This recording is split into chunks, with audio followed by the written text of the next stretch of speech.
Hey everyone, in this video I will show you how to share music in Instagram DMs. So let's get started. To send music in a direct message on Instagram, open the Instagram app and go to your message inbox.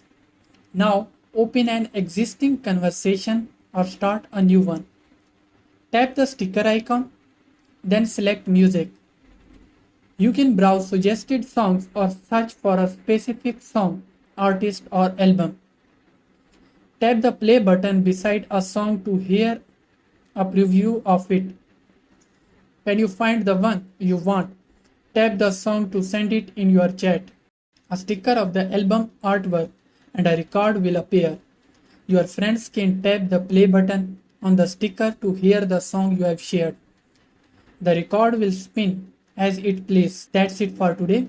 If you found this video helpful, don't forget to like, share and subscribe to our channel for more informative videos. Until next time, goodbye.